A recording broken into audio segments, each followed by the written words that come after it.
ya. Nah, kalaupun terjadi serangan darat, seperti yang disampaikan oleh pihak kemiliteran Iran, yang mereka mengatakan dengan tegas dalam wawancaranya, kami menunggu hal itu. Artinya Iran sudah membuat perhitungan yang dalam terkait kemungkinan-kemungkinan yang akan terjadi sekiranya serangan udara ini gagal melumpuhkan kekuatan Iran, dan kalaupun Amerika bersikeras atau berniat untuk melanjutkan invasinya sampai ke serangan darat, maka Iran sudah membuat statement jelas pihaknya siap untuk dan menunggu kedatangan Amerika dan sekutunya untuk melakukan serangan darat. Ya, Mas Hussein, negara-negara Teluk ini mengecam keras serangan balasan Iran ke pangkalan Amerika Serikat di wilayah mereka.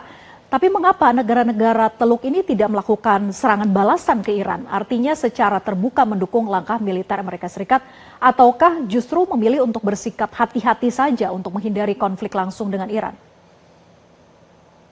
Baik, sebetulnya memang sudah ada koordinasi sebelum adanya perang ini. Iran melakukan koordinasi yang cukup intens kepada negara-negara tetangga. Tidak hanya perang kali ini ya, bahkan ketika 2024 lalu, perang 12 hari antara Amerika, Israel, dan Iran, ada ketegasan di situ dari pihak Iran bahwa mereka tidak akan pernah menyerang wilayah Teluk dengan negara sekitar, kecuali mereka hanya mentargetkan pangkalan-pangkalan militer dan fasilitas-fasilitas yang digunakan oleh Amerika dalam mengamankan aset militernya. Nah, dan ini berkali-kali disampaikan secara terbuka oleh pemerintahan Iran maupun oleh Garda Revolusi Iran, dan ini juga ditanggapi positif selama ini. Dan artinya memang kalau kita melihat target-target yang yang dituju oleh Garda Revolusi Iran sejauh ini masih sesuai dengan komitmen mereka. Itulah mungkin yang sampai saat ini menjadikan pemerintah di negara-negara Teluk, di Kuwait, Uni Emirat Arab, Qatar, mereka masih menunjukkan respon formalitas yang terbatas. Artinya sekedar kecaman oleh para menlu-menlu mereka, kemudian sekedar press release dan sebagainya, tapi mereka tidak benar-benar mengambil tindakan yang sifatnya ofensif, meskipun pihak Amerika dan Israel, kalau kita melihat narasinya, berusaha untuk memancing negara-negara Teluk ini agar ikut menunjukkan agresivitasnya melawan sistem pertahanan Iran. Namun seperti yang kita lihat sampai saat ini, para petinggi-petinggi pemerintahan Teluk ini lebih memilih untuk bersikap pasif dan melakukan respon secara terukur, seperti itu. Ya. Oke, tapi jika konflik ini terus berlanjut, Mas Hussein, dan juga pangkalan militer Amerika Serikat di kawasan Teluk ini tetap menjadi target sasaran serangan Iran, apakah negara-negara Arab kemudian akan berubah pikiran, akan mempertimbangkan untuk terlibat langsung ke dalam perang yang lebih luas, artinya perang regional, apalagi jika invasi darat itu benar-benar akan direalisasikan oleh Trump? Ya, jadi memang kalau kita melihat sejauh ini, kalau artinya semua kemungkinan masih terbuka ya, semua kemungkinan masih terbuka, itu standing pointnya. Apakah kalau perang ini memanjang, kemudian durasinya itu semakin melebar, ya ada kemungkinan mereka ikut. Namun perlu kita garis bawahi bahwa kalau melihat gestur dan narasi politik para pemimpin Teluk hari ini, mereka juga terlihat sebetulnya kaget dan terkejut melihat ternyata pangkalan-pangkalan militer Amerika yang harusnya itu menjadi semacam jaminan keamanan di tempat mereka itu malah menjadi momok. Dan kita bisa melihat beberapa footage amatir bagaimana Amerika memindahkan aset militernya, pesawat-pesawat tempur yang mereka pindahkan dari pangkalan-pangkalan militer, karena ternyata sistem pertahanan rudal yang dimiliki oleh Amerika dan oleh negara-negara Teluk ini ternyata tidak bisa mencegah serangan-serangan Iran ya yang sangat masif sekali. Maka sekali lagi 6 hari terakhir ini membuka mata para petinggi negara-negara Teluk bahwa ternyata militer Amerika tidak sekuat itu, dan bukannya menjadi kekuatan yang harusnya melindungi mereka, tapi malah menjadi momok yang akhirnya merusak kondisi mereka di negara masing-masing. Nah, maka kita bisa melihat kalaupun misalnya nanti Donald Trump bersikeras untuk melakukan serangan darat, meskipun ya kita harus dengar juga narasi tadi malam Donald Trump menegaskan di depan pers bahwa mereka tidak ada niat untuk sejauh ini tidak ada niat untuk melakukan serangan darat ya. Nah, kalaupun terjadi serangan darat seperti yang disampaikan oleh pihak kemiliteran Iran yang mereka mengatakan dengan tegas dalam wawancaranya, kami menunggu hal itu.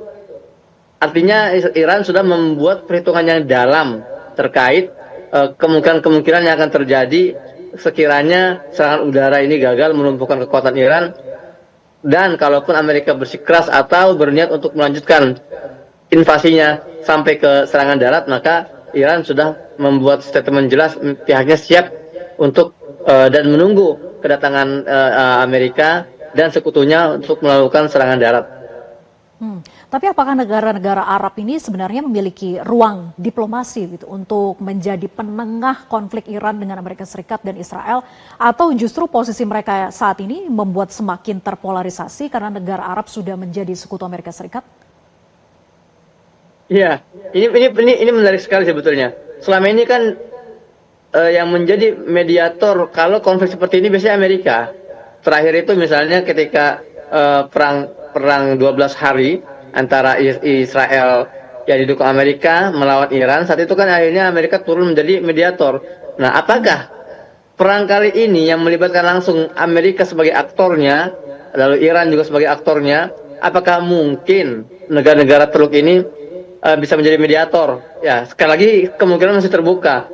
Dan ya, diberitakan oleh channel 12 Israel, dikutip dari Reuters, bahwa sebetulnya ada koordinasi antara Washington dengan Iran di balik eskalasi ini yang tidak diketahui oleh Israel. Artinya negosiasi itu masih kemungkinan terjadi, meskipun mungkin bukan negara-negara Teluk yang akan menjadi mediatornya, tapi mungkin Cina atau mungkin Rusia atau negara-negara yang memiliki istilahnya hegemoni yang lebih besar dibandingkan mereka.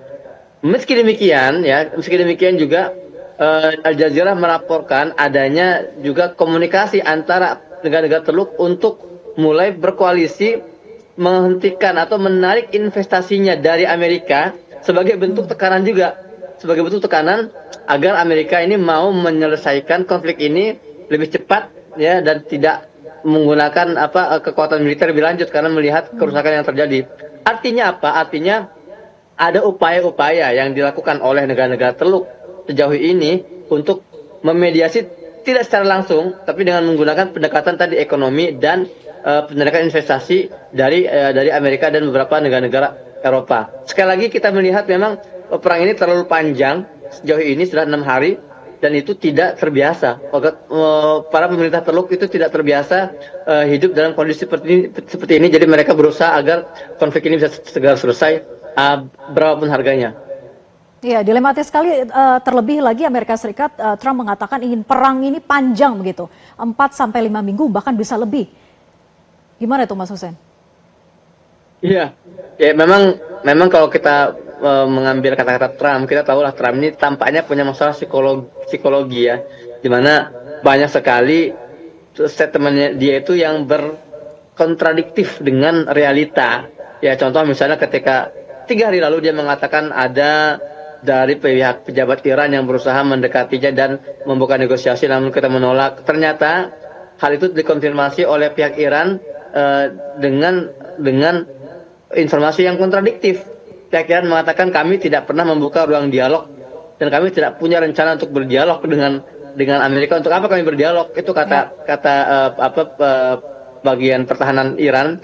Untuk apa kami berdialog dengan Amerika kalau mereka menyerang kami dan kami harus membalasnya secara setimpal. Artinya ada banyak kontradiktif. Dan kalau tadi dikatakan bahwa Trump bragging bahasanya itu ya, berkeluar ini akan memakan waktu sampai 4 pekan. Kita melihat gestur politik dalam negeri Amerika ini menunjukkan hal yang berbeda.